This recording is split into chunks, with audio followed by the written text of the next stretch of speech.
Hi, you're listening to Designing Yourself. My name is Paul McAleer. And this is Whitney Hess. Thank you for listening. This week, we're going to be talking about compassion, which is another very small topic that should take no time at all to discuss. And in fact, will probably be done in just a few minutes. That's my guess anyway. I'm going to keep downplaying these because these are such big topics. And I like to swing for the fences with these. I mean, we've talked about fear. We've talked about everything big related to life. And compassion is up there too. So I think what I want to start with is I want to start with a question for you. What is compassion? What does that mean to you? Oh my goodness. Again, an easy start. Throw me the easy ones. Of course. Well, okay. I'm going to give you the thing that's been on the top of my mind, but I'm sure by the end of this chat, I'll have redefined it for myself. But right now, I have been spending quite a bit of time pondering the relationship between empathy and compassion. Mm-hmm. Because as you may know, I'm kind of obsessed with empathy. I did know that, I think. And a lot of the research that I've done over the past 2 years has started to lead me towards spiritual definitions of empathy. And what has come up more and more in a lot of the texts that I've read, it's more often the word compassion. And at first, I thought that they were kind of synonyms. I knew that there was a slight difference between them, but I felt as though compassion is a term that's been around longer, especially in the English language. Sure. So I thought, I was just in my mind replacing the word compassion with empathy whenever I was reading it. But I'm starting to see that there's actually a really different relationship there. And so my latest definition of compassion comes from my latest definition of empathy, which is empathy, the ability to internally feel the way someone else feels, imagine what it's like either in your mind or feel it in your body, what someone else is experiencing. Compassion is the desire to act based on your empathic feelings. That's where I am now. I agree. So a desire to help someone else alleviate their suffering. I think and suffering is a loaded term that comes mostly from the spiritual texts that I've been reading lately, but pain, discomfort, dissatisfaction, obstacle, slot in the term that you're most comfortable with.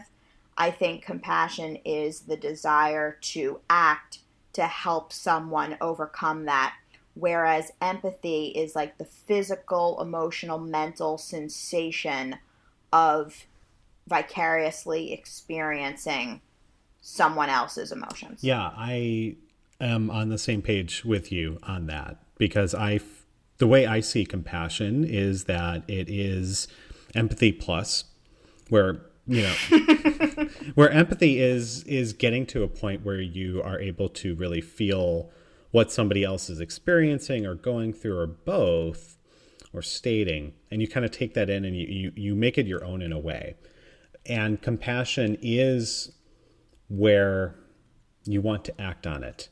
Like there's this possibly a desire in you, a selfless desire to then do something about that pain, about that suffering that's happening in another person. And it applies to self too, and I'm sure we'll come back to that too. But one thing I'm curious about with compassion is it something that you see related only to pain and suffering, or can it be other things in people as well? And I ask because when I have this idea of what compassion is, I really do think about the pain and suffering angle too. And maybe we need to explore what we mean by pain and suffering, but I see that there too. And that to me drives compassion. And then it is that desire, to make things better, to make the world better by helping somebody else. So ask your question again. Is it only related to pain and suffering? Like, is that what motivates compassion in others? It's interesting. Are you saying, or could it be driven by positive things as well? Sure. Could it be? Yeah. Gosh, that's a really tough one because I feel as though we're programmed to improve upon the things that we see as being negative. I don't see a lot of people creating businesses or hoping to volunteer or, reaching out to help a friend to take something that's positive and make it better. I feel as though we're drawn to the things that we see as being negative, and we work to try to make those go away, to solve a problem in someone's life, to turn negative into a positive, to give someone a leg up. Acts of charity, acts of goodwill seem to be around reducing pain and increasing opportunity, perhaps. And so I wonder to what extent compassion can be applied in a non-negative state. I'm thinking about a lot of the teachings that I've been reading recently that come out of Buddhism, but that have been adopted to our modern way of living. And I'm thinking about one book that I've read for my coaching program called Essential Spirituality. And I'm pretty sure that I've mentioned it to you before. And it's essentially a look at the 7 practices that are considered the most important of all major religions and spiritual practices that are the common themes across them. And one of those 7 is compassion. And the way in which compassion is discussed in that context is that it isn't just the desire to act to take away someone's pain, but it's talked about almost as though it's general kindness. Like doing things with kindness, speaking to others with kindness, treating oneself with kindness. And I actually I'm going to take it out from this little pocket that I have put away. I didn't even think about it when we started talking about this topic, or when we decided that we were going to talk about compassion, funny enough, but I actually have this card that was laminated and given to me in the first session of my coaching program at New Ventures West. And on one side of the card, it says wisdom, and it has 4 attributes of wisdom. And on the flip side of the card, it says compassion, and there's 5 attributes of compassion. And these are considered the 2 wings of Buddhism. But New Ventures West doesn't teach Buddhism. I don't want to make it sound as though it's in any way a religious or spiritually driven program on the surface of things, because it isn't, even though deep down it really is. We don't talk about Buddhism in class, but these the principles are certainly derived from it. And so teaching the duality of wisdom and compassion is something that's central to the program. And the way in which compassion has been defined, and I'll just read them to you, and maybe this will take us somewhere. The first thing that's on this statement, and maybe I'll take a photo of it and we'll put it up on the blog post for this episode. The first statement is, they are another me. And I take that to mean seeing everyone else as though they're you, they're as important as you, they're as in need as you, they're as worthy as you, and not seeing people as other, as I think a lot of times we are conditioned to do. Fear drives a lot of that, but they're not other, they are you. I am them is the second statement. So not only looking at them do you see yourself, but looking at yourself you see them. Embracing the suffering is the third statement, and I take that to mean that suffering is a natural part of life. It's something that we all experience. And again, slot in whatever word makes you most comfortable. It's not suffering like, doesn't have to be tragedy necessarily. It could just be the discomforts of working with someone that you just can't connect with, the trials and tribulations of managing money, the crankiness of a newborn. You know, these are all parts of our life, and they're challenges that we overcome on a regular basis. And embracing that is essentially saying that we all experience it. So recognize when someone else is experiencing it and how that relates to your own experience and how you can be a part of helping to resolve that for them. Staying open, which I think is really what empathy is all about for me, cultivating an openness within yourself so that even if your experience is wildly different than somebody else's, you're able to be receptive to what their experience is and can imagine what that must be like, thus altering your perspective on who they are, what their motivations and attitudes are, so that you don't close yourself off to another way of life or another point of view. And then the last statement is basic goodness. And that goes back to what I was saying about compassion in a lot of these texts, in many ways being used just for general kindness, being good to one another. So that's what I think compassion encompasses. And so maybe you're right that it isn't all negative stuff, that there's a lot of really positive stuff where compassion comes into play as well. But I think you have a great point in that the desire within us really is to improve things that we see as negative, right? I mean, we're not thrilled with situations that are not positive or are affecting people in a bad way, and we don't respond well to pain and suffering in general. I mean, and I don't mean necessarily the actions that we take, but we feel something when we see it, or obviously when we have it ourselves, but there's a reaction that we have. So we don't want that reaction necessarily anymore. So we want to make it better, and we want to make it better in ourselves as well as others. And I love like all the statements basically that you said, I agree with. And I had, it's funny too, because one of my notes I have here is that compassion is hand in hand with wisdom. And really wisdom in that case, and I trust this is what the card says, or what it alludes to at least, is around insight and consciousness and awareness, kind of that angle of it.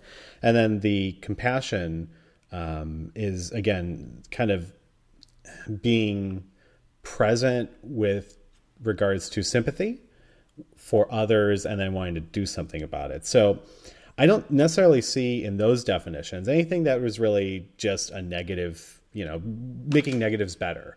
But I think that's an easy way for us to think about it and an easy way for us to act on it as well. Because the positive stuff, we as you say, we probably do want to act on the positive stuff, but it just makes more positive stuff, right? And that's great. That's great. But there's also that deeper desire to make things right or make things better for others. And one of the things about compassion that sticks with me too is the again, the selflessness in it, right? Because if you look at it and consider what it entails, it's really you giving yourself to somebody else in a way, however action, whatever actions you deem fit or want to help with. But there's not necessarily an expectation of, well, now I'm going to get that same thing back from the other person. And that's hard. I think that's really hard, because for me, if I do something nice for somebody, I historically I've kind of expected them to do something nice in return, but that may not happen at all. And for me there's a tension there in that, yeah, it would be great if that person would then return, as I say, return the favor or do something nice for me, but they may very well not do that. So for me, it's a matter of then finding kind of that deeper satisfaction and feeling of happiness in helping somebody else, and doing it without that expectation of anything in return as well. Well, I think it's very interesting that you use that term selflessness. And it's easy to relate it to altruism. And I think that's how we like to think of it, that it's the opposite of selfish. Selfless is when you're not thinking about yourself and you're doing it for someone else, and it's true and it's honest and it isn't to benefit you in any way. And then selfish is only when you're thinking about yourself, only when you really want it to benefit you in the end, and you are the center of the world and everyone else is in service to you. I think that's how we think about those words. But when you break it down, selflessness, it's the quality of the self no longer existing.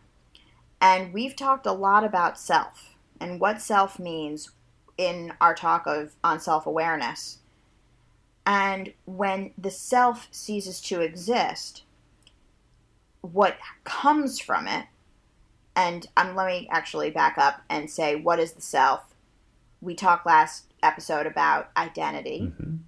And the self is this image of, this image of who we are that we become identified with, that we hold on to for dear life, because it's the definition that categorizes us, organizes us, puts us into a community, into a geography, into an industry, what have you, and it makes sense out of us.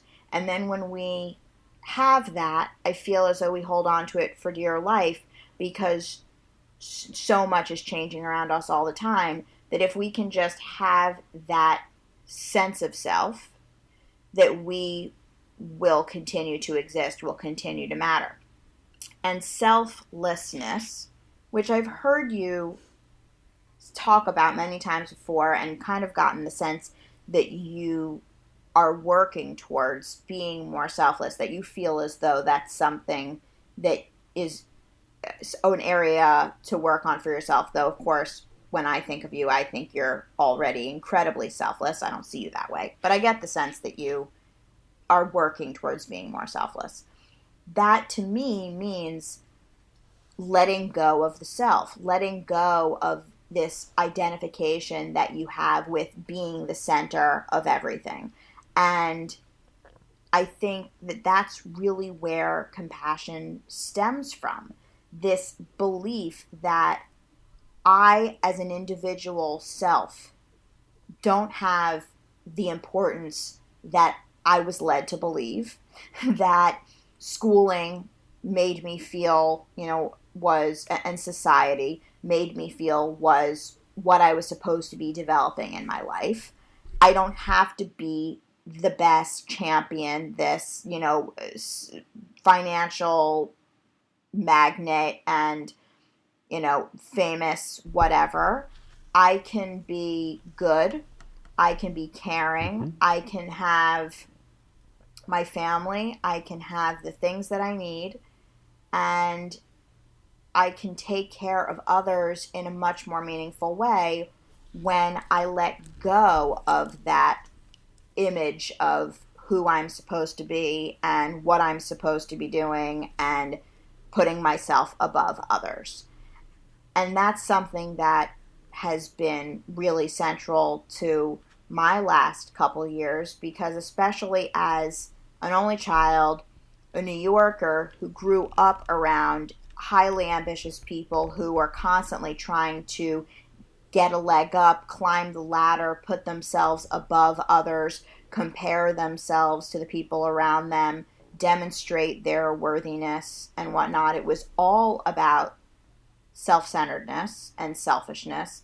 And I don't want to blame New York for that because it's really not New York, but a lot of that is present in New York. And when you're growing up in that, it can be easy to become fixated with celebrity, with business, big business, with this idea that we're supposed to make something of ourselves and gain recognition and always work towards developing a bigger and bigger image of ourselves in the world.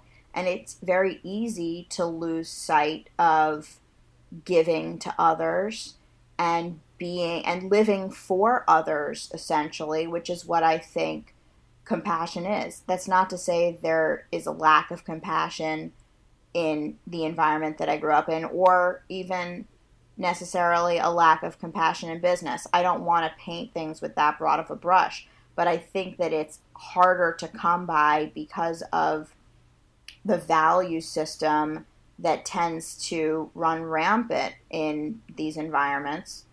And as a result, we become so isolated, protected, just trying to take care of ourselves that we become more and more detached from the people around us. And it can be hard to reconnect, and it can be hard to put our lives in perspective and relate what it is we're doing to the greater good of our communities, our surroundings, our society. Yeah, and that's something that goes along with business too. And I don't want to spend a lot of time talking about business because it's not that interesting to me. But the but it's almost been built to be something that's almost dispassionate. And what I've seen, folks in UX in particular, because that's the industry I'm in and we're the best, rah, rah, rah, is really trying to bring that around and bring that very person centric idea back into it, because we feel that that's something that's part of it is that's the right thing to do. And by coincidence, it makes good business sense. I mean, that's kind of the beauty of it. But I see that what you said about, kind of concentrating on oneself and becoming detached is the same thing that can happen to a company too. It can become very self-absorbed, make tons of money, and then, not have any wisdom or insight or compassion as well for people in the environment around that company or how it affects people who interact with it and things like that. So I see that as kind of going either way. You can talk about a person that way, you can talk about a business that way too. But I've definitely talked a lot about selflessness and how I see that and selfishness as the opposites, and I'm really struggling and working on finding kind of this middle way between the two. And I appreciate that you think I'm pretty selfless right now. I think I've cited that way for most of my life, and I'm actually working to be a little more selfish now. Trying to steer in that direction a little more because I feel I've done it almost to the point where I was detached in a lot of things. And it wasn't that I was without compassion, because I certainly feel that I had that. I definitely didn't have enough wisdom compared to where I am now. And of course, that'll keep improving over time, probably. But really, when it came to compassion with myself, boy, that was pretty much not there. I mean, it just really wasn't. And, you hear echoes of this in our previous talks where, I wouldn't say I've beat myself up over things, but I've been hard on myself, and you've called me out on that a few times. And it's true. I still kind of am, and we're all our own worst critics, et cetera, et cetera. But even with those things, I am working to be less judgmental with myself and just be a little more compassionate. And, that takes understanding, and it takes wisdom, and it takes time as well. It's not something that's just easily flipped overnight. So that's something I'm absolutely still working on too. And, it's funny because when it comes to compassion of the self and compassion with other people, again, I think it's another instance where, at least for me, it's been easier to be compassionate with other people than myself. And part of that is, I think, due to the others and that idea of others that you brought up as well. And that's something I think I had first read. I think it was from Tara Brach, I think. But I'm going to just give it to her because she's awesome anyway. But, she had spoken about how everybody that you encounter in the day is this fully formed person too. And they have their own, they have their own hopes and dreams and desires and pain and suffering. And they have all of these things too. And they're carrying those around with them at that same time you are too. So the interaction level may be almost non-existent. It might be, somebody that you see walking down the street as you're driving by. It might be somebody, who's the cashier at a store. It might be somebody who is asking for money as you walk down the street. But they are full people too. And it's another one of those things where when you say it out loud, it sounds really silly because sure, everybody's a person and everybody's got all this stuff with them. But when I really started to take that in and sit with that and frankly, just kind of look around at stoplights and look at everybody, it gave me just such a different perspective. Like all these people are just out there living their lives and doing what they need to do or what they have to do or what they want to do. And there's so much that's wrapped up in that I will never know. And isn't that amazing? And yeah, there's billions of other people on this planet, billions, and they are all fully formed people. And that's pretty amazing stuff too. And it's, I don't want to just leave it in the, wow, this is all pretty amazing stuff, but it is pretty amazing, So for me, part of that compassion with others started by realizing, hey, others are people too. And not just, person on the street, actor number, 029 that happens to be walking by at that time of day when I'm walking or what have you. And when I started to see other people as people, well, that led me to be generally more compassionate and open to the idea of interacting more with strangers, for instance, which is, ties into introversion and social awkwardness too. So there's a lot that's wrapped up in it. And it's not just a matter of, in that case, alleviating one's pain or somebody else's pain and understanding it, because I may never understand these people's pain. I may never hear about it, but acknowledging the fact that it does exist and everybody has it to some degree, that's been very helpful for me. Well, I think that you illustrate the point of the importance of seeing things from other people's perspectives, because isn't it interesting that what I had remembered was that you were trying to go from selfish to selfless when you were really going from selfless to selfish. That's right. And that was probably my mind's classification of selfish being bad and selfless being good. And so even though we had discussed you going in the other direction, my mind puts those two things away in their little boxes. And then I think, oh, he's taking himself from the negative to the positive. But from your perspective, based on your life experience, selfish is the thing that you need to be that's good for you, that's better for you, because you've been putting yourself perhaps in situations where you haven't taken the care of yourself that you've deserved, and you've been too selfless. So that selflessness in your case is more of a negative. I'm sure that there's a lot of gray area here, of course, and I don't mean to create too much of a dichotomy between the two because I think that they go hand in hand. But it just goes to show that when you're observing someone's behavior and they're behaving either selflessly or selfishly, it's easy for us to put a value judgment on whether they're behaving in a good or a bad way based on our own experiences. But the reality is that you need to understand someone's context in order to know whether they're doing a good or a bad thing for themselves. And doing it for themselves is what matters more than how it's affecting you. And I think that that's really where compassion comes in, because people are motivated by things intrinsically to themselves that are very challenging for us to see and understand unless we put the effort into looking inside of them and accepting whatever is in there.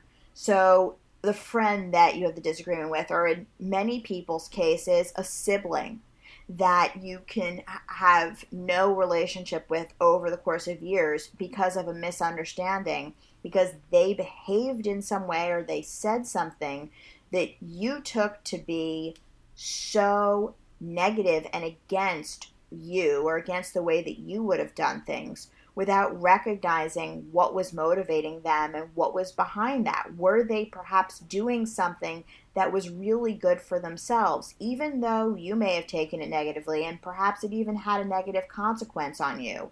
In the end, compassion is about recognizing that other people's behaviors are motivated by their own attitudes and their own needs, and that may have a negative consequence on you, but that negative consequence is temporary, and the positive consequence of their behavior might be much longer lasting for them, beneficial for them. And so you being able to experience and embrace whatever consequences come your way due to their actions is worthwhile. And I think that that's what embracing the suffering on my card really means. That you said something that's really important, that compassion isn't just about alleviating someone's suffering. I think that that's when we start to identify with the self, that we are the savior, we are the hero, that it's our role to take away someone's pain, someone's discomfort. And that's not really compassion. That's more driven by the self than not. It's saying, I have a strength, I have a power, an ability that the other person doesn't have, and what they're experiencing makes me feel icky and I want it to stop. So I'm going to interrupt what they are experiencing by exerting my will, and I'm going to take it away from them. And that presumes that we know what someone else needs, and it presumes that we understand that what they're experiencing feels the same way to them that it does to us. Mm-hmm. When in reality, compassion is about understanding the way it feels to them and then learning how to feel that way for them. And so one of the things that comes up in coaching a lot is it is not your role as a coach to make someone's problems go away. And I'm so drawn to this because as a consultant, I'm brought in as an expert and expected to solve the problem, mm-hmm. to fix whatever is broken. And I've done it so many times, and I love the accolades in the short term, but the reality is it's just a Band-Aid because I didn't understand in any real depth what the organization really needed, and because they didn't solve their own problem, whether it be an individual or a team dynamic issue, they didn't solve their own problem, they don't have full ownership of it, and therefore when it arises in the future, they're not going to be able to do anything about it. And so all I did was put a Band-Aid on that's going to fall off as soon as I walk out the door. And this idea that instead of solving other people's problems and fixing other people's, obstacles or whatever, that is a role that we often take on as consultants. And I know that I've taken on that role as a friend as well. I'm always the person there with my 2 cents about how to make other people's problems go away, regardless of whether I have any experience in the area. I'm not proud of it, but that's just kind of how I've always been. Instead, coaching teaches you how to just sit in someone else's suffering. Just be there. And my coaching program in particular uses this term to be a container for someone else's suffering. Just being there to hear it, to experience it with the other person, to provide a safe space in which it can be experienced and shared, and not feel the need to make it go away. And one example of this is if someone else is crying. We are so quick to get up, put a hand on someone's shoulder, take them into an embrace, offer them a tissue. We think we're being compassionate when we do that. We think that we're offering our kindness, we're demonstrating that we care, that we understand their pain. But what we're actually doing is saying, stop, stop, stop. Here's the tissue to dab away the tears. Let me take you in an embrace so that I no longer have to see you cry. And it sounds harsh to put it this way, and I really didn't like it when I first saw that this was kind of the encouraged behavior, to not offer the tissue, to not take the person into embrace if they're crying. I didn't like it. I thought it was unfeeling, and I thought that it was some way of like maintaining professionalism, but it isn't. It's actually allowing the other person to experience the full arc of their emotions. And they will come to the end on their own time. You just have to sit there and experience it with them. When they're ready to dab their tears away, they'll grab a tissue. When they're ready to stop crying and be held, they'll go in for a hug. But to interrupt that process essentially stunts someone's growth for experiencing their own emotions and coming to the end of it and getting it out and perhaps having learned something from it. I'm using this crying, as a kind of an oversimplification maybe of one expression of that suffering. No, that's a really good example, because I think that, I would be also inclined to help that person stop crying. And I'm wondering a couple things. One, first of all, when it comes to helping others, how much does ego come into play with this? You're talking about the self kind of stepping in and wanting to fix things. And there's, we're kind of dancing around the idea of somebody fixing all the problems, right? And, when you see a problem, you want to fix it. So if somebody's suffering, you want to fix it. If somebody's crying, you want to fix it, that type of thing. And there's something that's very powerful in just allowing that experience to happen and not disrupted in any way or interrupted in any way. And for some reason, my mind also connected it to usability testing. Because I love that. Because in those moments, people are geeky. People are experiencing things, and when you're moderating it, you can't interrupt. You don't want to interrupt. You shouldn't interrupt, in fact. And people will ask for help. You can't give it to them. It's really about observing and noticing, which you have to do, but letting that experience go and letting it be. And watching it. And it's not in the service. That context is a little different, it's for science, but it's not in the service of being dispassionate or anything like that. It's really to observe. And that's where I see the parallel. And it's not necessarily observation that's the goal there. I would think the goal maybe it is for some people. Maybe it is observing and seeing how other people's emotions are displayed. Definitely for, when you think about kids and growing up, that's modeling, and that's how they start to understand this stuff more and get a feel for what happens. But even for adults, seeing different reactions and different experiences, well, we start to become a little more uncomfortable with that in general. Maybe. Sometimes. This is a big blanket statement. But sometimes we No, do. I mean, we kind of get locked in our ways, right? And this is, this is the reaction I expected, and it's not happening. Why is it not happening? Or why is it happening? And we just kind of, we lose that compassion in those moments.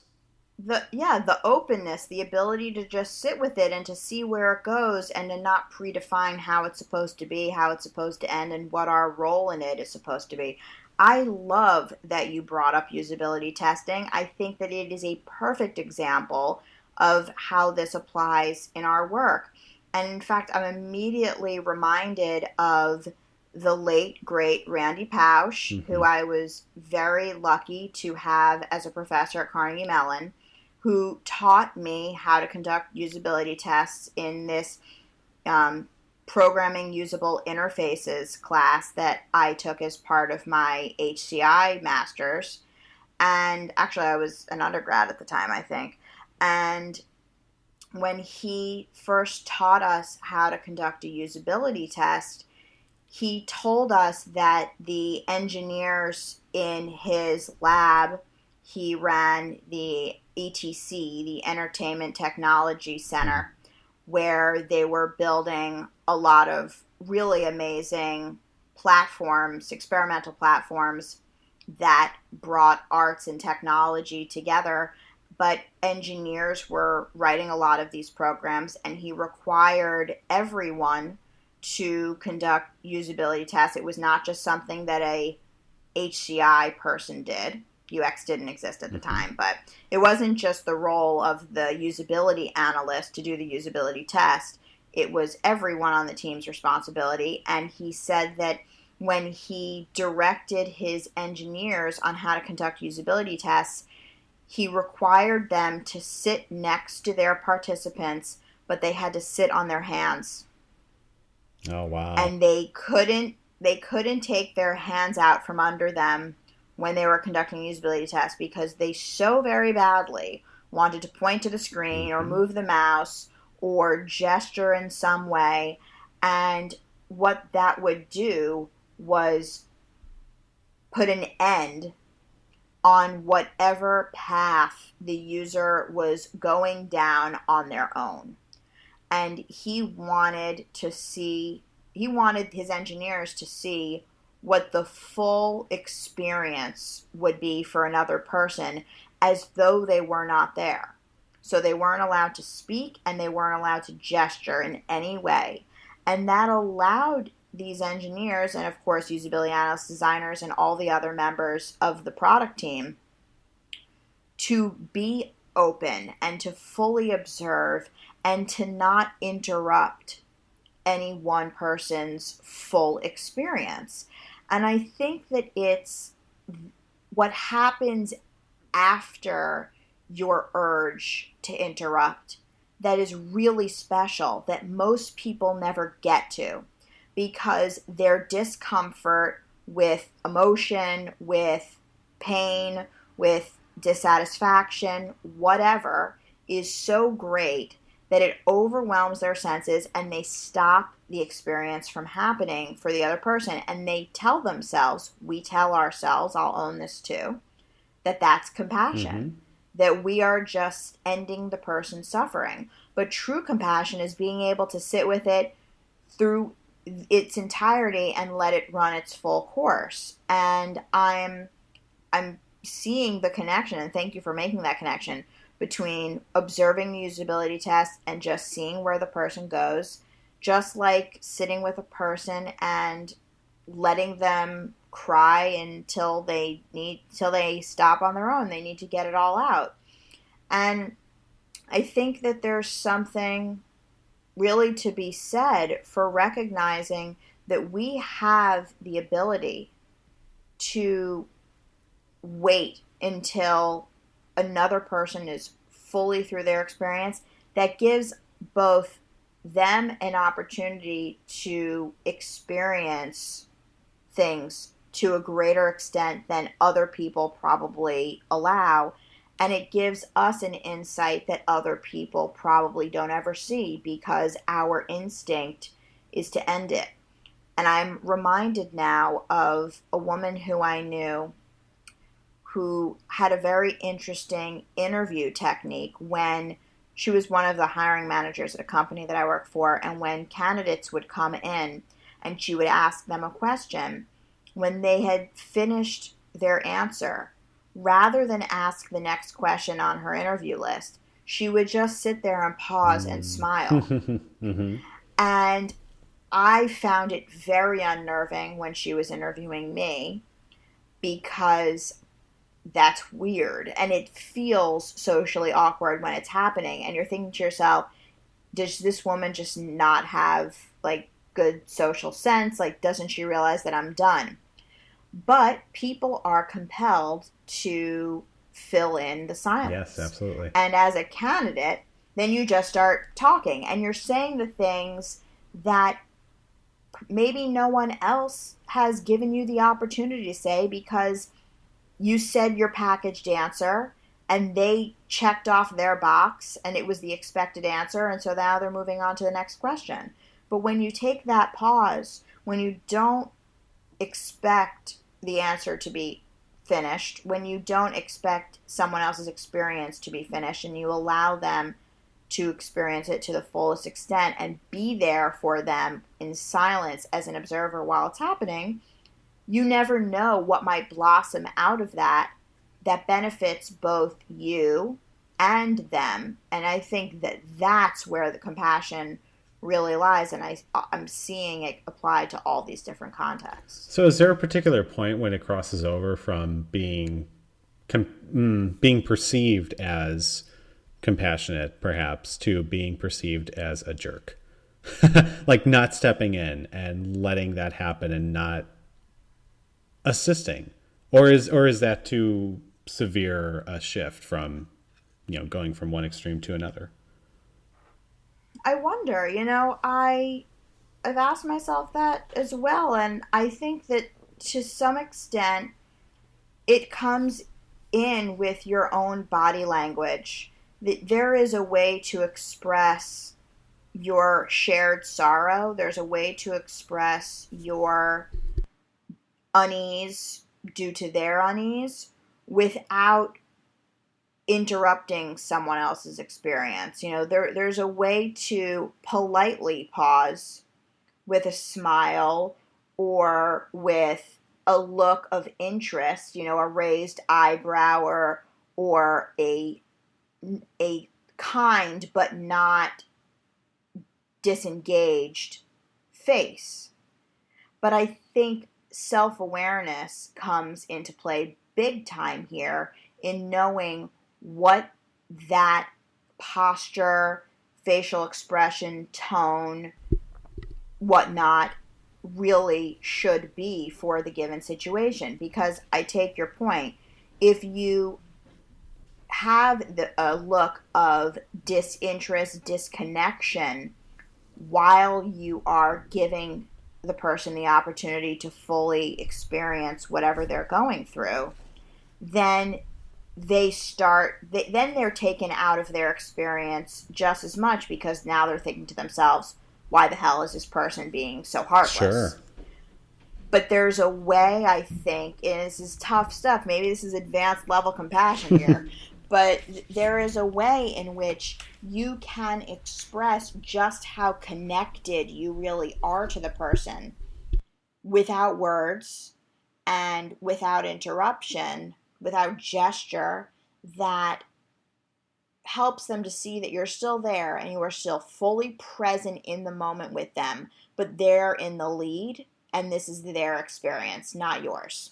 But it's also a shared experience. I mean, you're there. I mean, it's something that you are experiencing too. So I guess it does come down to the nuances. I mean, I'm saying I guess because I'm not sure if that's really where it ends, but it comes down to the nuances of the body language of the conversation and the conversational notes and all those things that kind of would tip somebody off, and basically say like, hey, I'm ready to proceed, or I'm back in this experience and I'm back now, or what have you. I mean, just returning to the present and being there with somebody.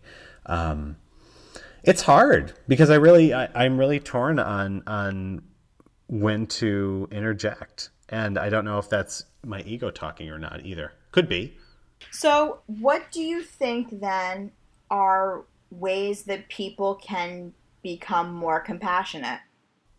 Just in general? Absolutely. I mean, there's there's compassion in the workplace. Sure. There's compassion with family and friends. But I wonder, you know, are there ways in which this can be learned? Is it something that you just have or you don't have, or can people learn how to cultivate this? No, I think people can learn how to cultivate it. And, one place where I think it starts is with the idea of hate, which is a very strong word. And oh goodness, I mean, it's the old, love your enemies type thing. And that's cliched stuff. And I don't want to retread that too much, but I, one of the things I do is really strive to avoid hate. Because to me that comes from, at least for me, it comes from a place of almost no compassion at all, and possibly ignorance and misunderstanding. It's such a broad topic, but working towards minimizing it is something that I see as a good start. That's one thing I feel. I think the other big thing that I keep in my head really is seeing other people as full people. Honestly, that's been such a thing for me, and not just names on a screen, or just random people one interacts with. I mean, they've got their stuff too, and you don't know how much they're working through or not. And the other thing too is that they may not be at any they may not be at the same level of awareness that you are, or they may be way better, or better. They may be way different than you are on that stuff too. So they may be extremely into themselves and understand what's going on, or they might not at all. And all that is totally acceptable and good. I mean, they're still people and they still have their stuff with them. I don't think that people are existing in this world without compassion kind of by default. I think it's there by default. It's something that I'm, one of the many things I'm working on with regards to this, and I think that also applies into cultivating it, is reaching back to some stuff the Dalai Lama has written and spoken about compassion. And he stresses that in some cases it's tied up with desire and attachment.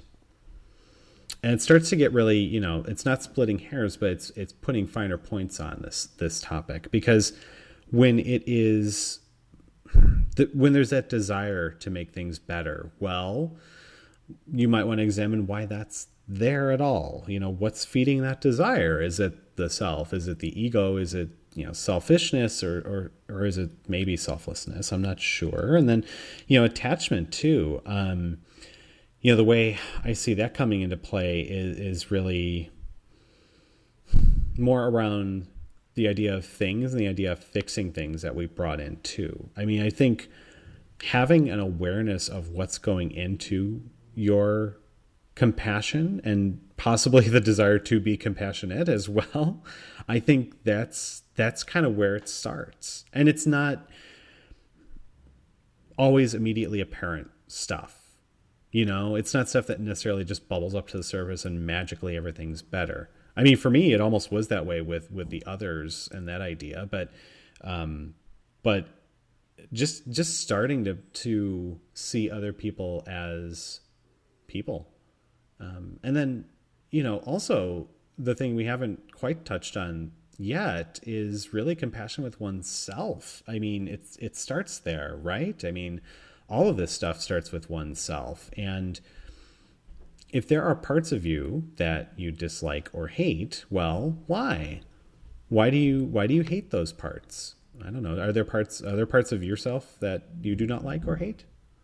Oh my goodness, there's so Yeah, many. I mean, I've got that too, but I trust a lot of people do. And there, and how you react to that is entirely up to you as well, right? Because again, hate being a very strong word, but just having some sort of just giving that part of you a break and being compassionate and working towards understanding on it. I mean, that's huge. That's huge to me. Well, the thing about hate is that it is not the opposite of love.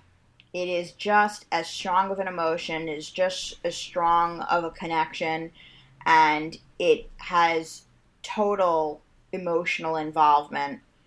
That when you find yourself hating someone or something, I think that it is in many ways a cue that there's something really powerful there that needs to be explored.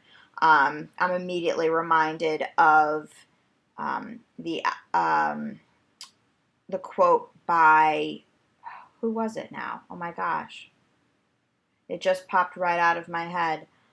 Um, oh, it was Abraham Lincoln.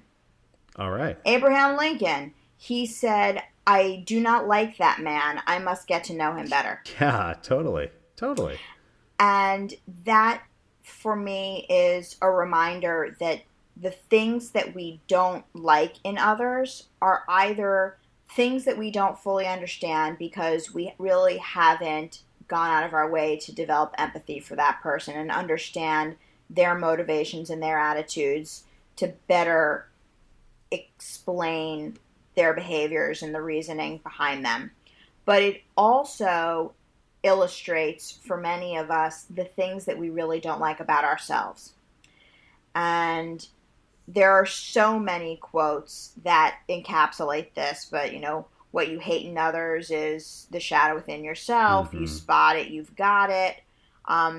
There are so many of these really wise sayings in history that are about essentially the discomfort that you feel about another person truly being the inner discomfort that you have with yourself. And there are so many things that we all don't really like about ourselves, and that's pretty normal. Some of us more things than others, Mm-hmm. but a lot of times we're as unaware about the things that we don't like about ourselves as we are as unaware about the things that we do like about ourselves. And it takes a tremendous amount of self-awareness to recognize what's working for you and what isn't.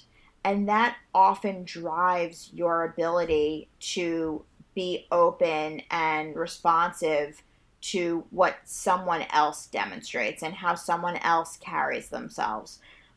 When you've done a lot of self-reflection and self-development, you've come to realize, just as you said in the beginning of this chat, that you're just like everyone else. We all have our hurdles. We all have the places that we came from that may have had their ups and their downs. We've all had really big challenges in our lives of different flavors. But in the end, we're all here to better ourselves, to be the best we can be. Some people may express that in ways that we don't immediately understand. We may think that they are lazy, that they are a waste of space, that they are not contributing to society. I mean, there are those things that we see, but it's amazing how when you get to know people better, that you can better understand their perspective and the way that they're trying to design their life so that they can achieve what they consider to be most important within this short period of time that they're given on earth. So it does require a tremendous amount of looking inside of yourself before you're able to be open and look inside of other people and accept what you have there, because so much of compassion for the self isn't just seeing what's inside of there, but accepting it and saying, you know what, that's a part of me and it's all good. That's who I am. And this is not negative and positive, bad or good. It's just me and I'm going to work with it and I'm going to embrace it.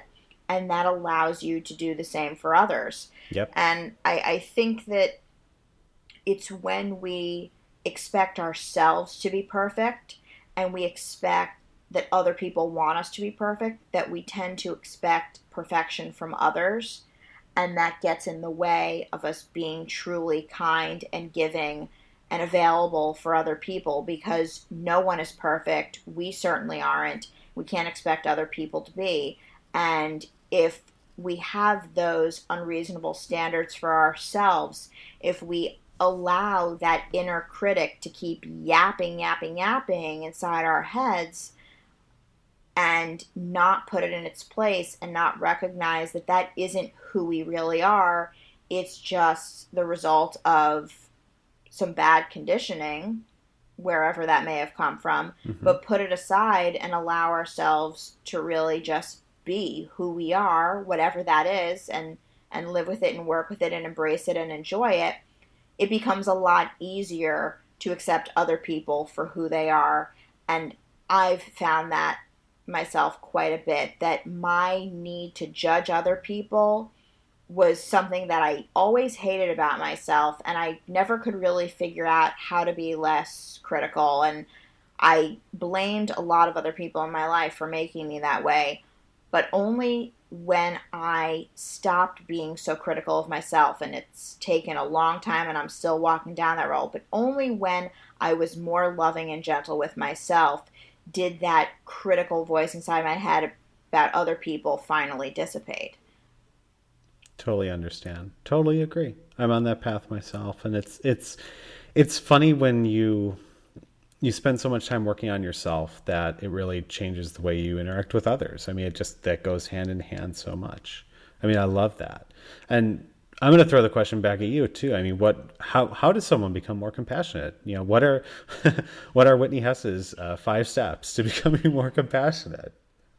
You know, I don't know that there are 5 steps, and I feel as though my answer is a dissatisfying one, but I also think that it's the truth. So take take it for what you will, but I honestly think the only real path towards greater self-acceptance and greater compassion is the same one. And I hate to say it, but I think it's meditation. Mm. And meditation sounds funky and it sounds new agey and it sounds boring and it sounds almost trite at this point because it comes up in a lot of contexts.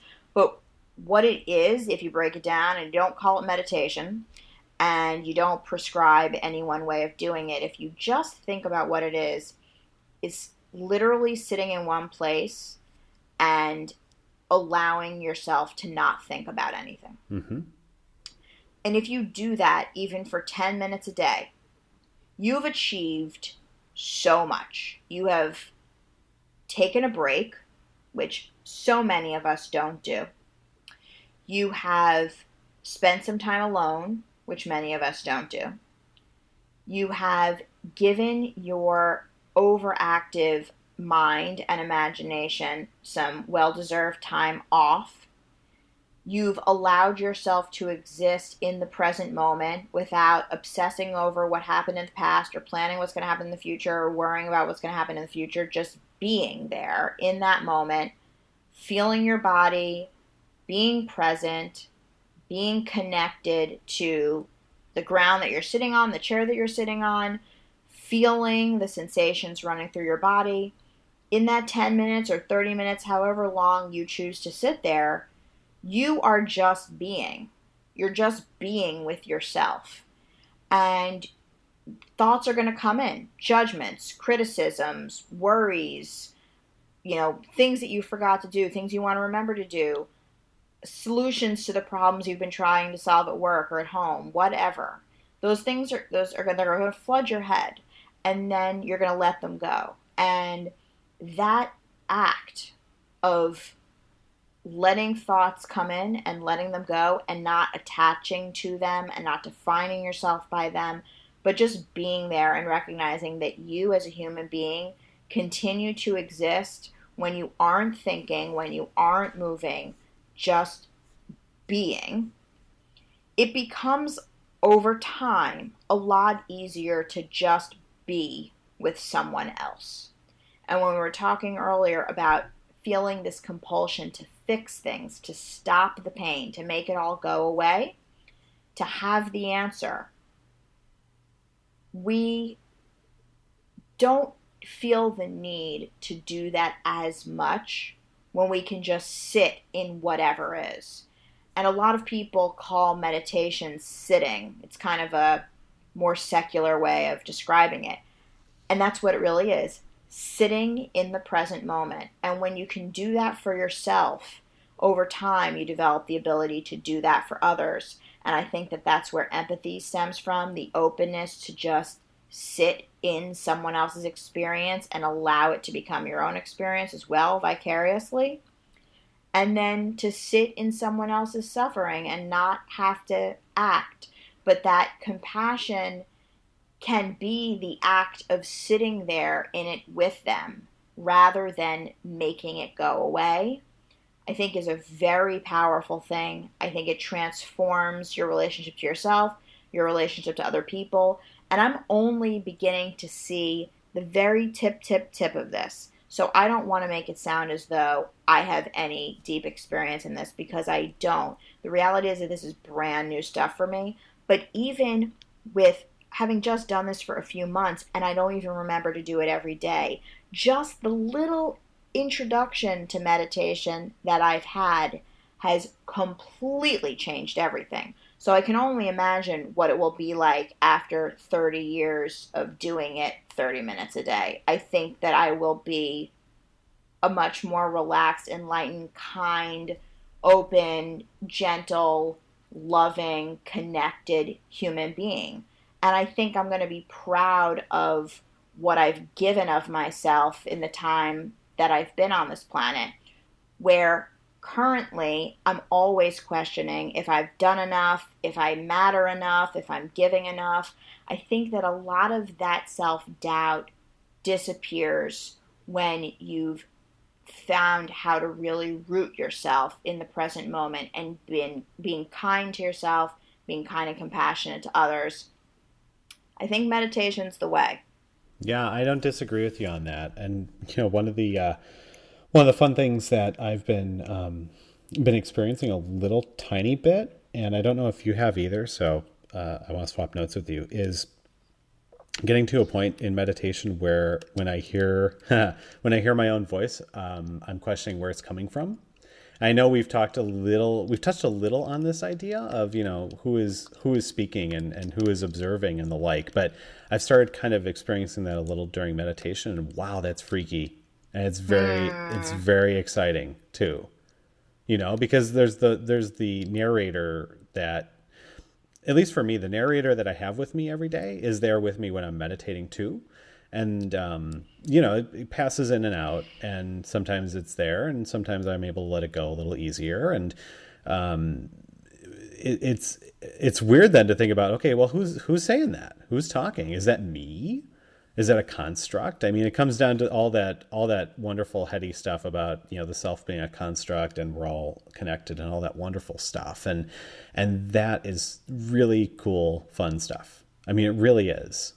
And I feel as though when you recognize that that voice is something other than you, and you are that present, conscious, breathing thing that's underneath those voices, I think that it becomes a lot easier to recognize that there is something universal that exists within the core of you that also exists within the core of everyone else. Mm-hmm. And their wacko behaviors and attitudes and speech and thoughts and ideas and all the things that you may judge as being different than you suddenly disappear, because under all of it, they have the core as well. And it's the same thing that you have, and it connects all of us. And I think what is really crucial to consider when we talk about compassion is the idea that it is not something that you give to others selectively. That's right. This is not the people who deserve your compassion or not. It is universal. And if you are not giving it freely to yourself and to all others, then you're really not giving it at all. And I'm immediately reminded of the four immeasurables, which is one of the components of Buddhism. Sorry to bring it up again, but it's these four sayings: may all beings have happiness and the causes of happiness. May all beings not have suffering and the causes of suffering. May all beings never be without the supreme bliss, free from all suffering. May all beings live in great equanimity, free from all attachment and aversion. And I'm so drawn to those sayings because it means everyone, me and my friends and my colleagues and the strangers and even the people that I cannot stand, they deserve compassion and happiness and an end to their suffering just as much as anyone else. And quite frankly, unless we all have alleviated suffering in our lives, then none of us have. Mm-hmm. And I feel so drawn to that. And I think that there is something that is really central to believing that everyone deserves this equally, that allows you to give it freely to others. I agree. I absolutely agree. Everybody is suffering, and it's not, on the surface sounds pretty depressing, maybe, but it's also true. And therefore, why would we not want to help people if we were so inclined to do so? Why would we not want to alleviate that suffering without putting the ego in it, but just to have less suffering in the world in general? That would be lovely. But also acknowledging that it is there and it will always be there too. But we can, it's something we can do. We can make a difference, and we can do it with ourselves too. And what a great way to live. Absolutely. I agree. Well, I feel reinforced by a lot of things that you've said today. And it makes me feel like I've been on a good path, and I'm very pleased to know that this is something you've been going through yourself and that we feel so similarly about it. And I hope that other people get something really positive about what we've talked about. And I would love to hear people's thoughts on all this, because it ties in a lot of the other topics that we've talked about in a way that I don't think I fully expected going into it. And I really look forward to people sharing their input on this one, because I think that we have a lot more to explore. I agree. And it's been a wonderful conversation and so thought-provoking and so wonderful. So thank you so much again, Whitney. This has been good. Thank you, Paul. Thank you. And thank you to everyone for listening. As you know, we are always here to receive your feedback, your thoughts, questions, ideas for upcoming shows. So please do get in touch with us. What are all the ways people can get in touch with us? I'll start with the super secret email that nobody uses. I love it. It's designingyourself@gmail.com. But the more common ways are to visit our website at designingyourself.net. Tweet at us. We love Twitter. Both of us are fully addicted to Twitter. The show you can tweet at designingyou, designing YOU. I am on Twitter at Paul McAleer, and bonus points if you spell it right without looking at it. And Whitney is at Whitney Hess on Twitter as well. Well, thanks to everyone for listening. We will be with you again next week for a topic yet to be defined. So maybe you can give us your ideas and help us pick what comes next. That's right. We're open. We're very open. Thanks for listening, everybody. Take care. Bye-bye.